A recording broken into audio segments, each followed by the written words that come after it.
This is a special report from KSQM News. As refugees from Afghanistan begin arriving in the United States, another group of refugees from another war-torn country, Vietnam, have been reflecting on what the new immigrants might look forward to in their new homeland. I was 4 years and a month and a half. KSQM's news director Ed Evans covered the arrival of refugees from Vietnam 46 years ago as a reporter for Como TV when they stepped off the bus at the Washington National Guard's Camp Murray at Fort Lewis in 1975.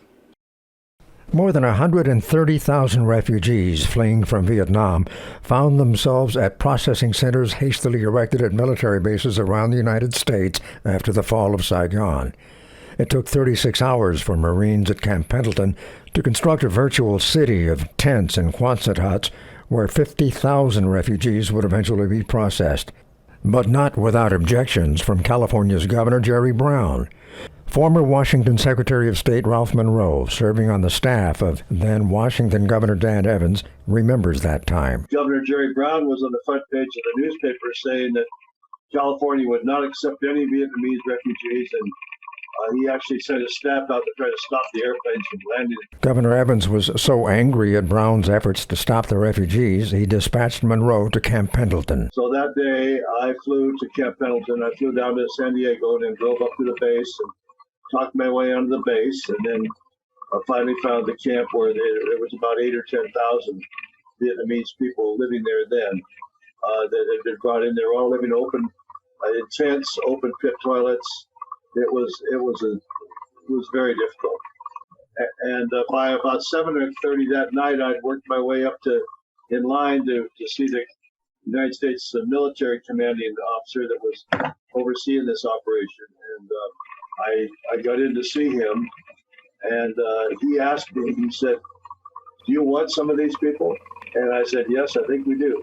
And he said, "Well, you're the best thing that's happened to me all day." Within days, hundreds of refugees began arriving on buses at the Washington National Guard's Camp Murray at Fort Lewis. In all, more than 500 would come in 1975, and that number would grow. People stepped forward by the hundreds. Churches, community groups, ranges, everybody you can imagine stepped forward and said, "We want to come." In a 1975 letter to Governor Evans, Monroe noted that Washington became the first state to become involved in the refugee program and was the only state to step forward with a willingness to help. Now, 46 years later, he says, "This is what America is all about. And in many cases, refugees are the lifeblood of our country." Mom and dad had to say goodbye to everything and everyone they ever knew. That's Tu-Ha Nguyen. She, her mother, father, 3 sisters, and a brother fled Saigon the day before the city fell.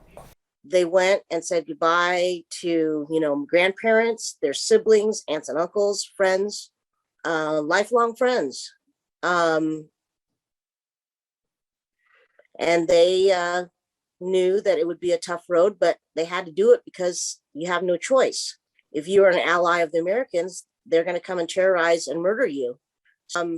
My mother went to her sisters, who gave her something to trade in the new world, because at this point, your country means nothing anymore because you are now going to be deserting it. Your college degree means nothing. Everything you've ever saved is in the bank. You can't have access to it. You have no collateral to do anything with in the new country. So my mom's sisters decided to give her, a few items from their merchant business and, small things like very small gems, something to trade in the new country. Tu-Ha was 4 years old when she and her family said goodbye to her grandparents before they fled. My grandparents, they held me for the last time. It was, I'm sure, quite horrible for them to see us go. They had no idea if they would ever see us again. They did not. Her father was a pilot in the South Vietnamese Air Force, Lieutenant Colonel Yang V. Nguyen. That's correct, but he was also in the United States Air Force. He flew and was a student, then later an instructor for the United States Air Force. They found their way to a Navy riverboat jammed with generals, captains, sergeants, and majors. And all these people of high military status, they were just all stuck in the boat like all of us. And their lives meant nothing and they didn't know where their families were. Then on to refugee stopping points in Guam, the Philippines, and Hawaii before being sent to a processing center in Arkansas. To the Fort Chaffee, Fort Smith Army base, where we spent our first 4th of July.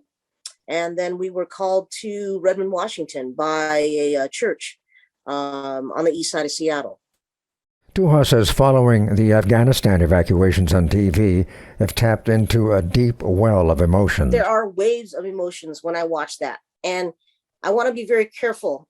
I don't want to compare our journey with theirs because their journey is a unique one, as was ours. So I want to respect that, okay? But I do have a lot of memories that flood through the halls of my mind when I watch on TV or I look at my iPhone and I see a news feed. But she says there are a few similarities with what happened long, long ago. They're leaving behind the country of their birth. Every single memory they've ever had is in that country. Everyone they ever loved, knew, they have to leave. And like us, they had no choice. You either leave or you die. And people don't understand that unless you have to go through that. Her mom and dad passed away long ago, but for the remaining Nguyen family, she says they're grateful for the welcome they were once afforded way back when. The Washington State Office of Refugees and Immigration estimates as many as 6,000 Afghanis will be coming to the state over the next couple of months. Resettlement agencies are helping with airport pickups, temporary furnished housing, language classes, and job training. World Relief Seattle says each refugee family will receive a one-time cash payment of $1,200 to help pay for rent and other necessities during their first 3 months.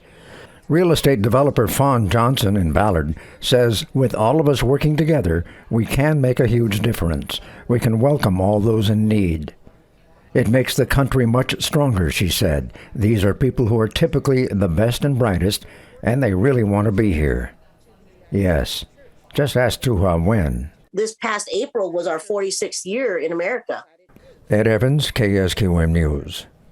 We were fortunate and we were grateful that they wanted to help us. That's what I recall. Okay.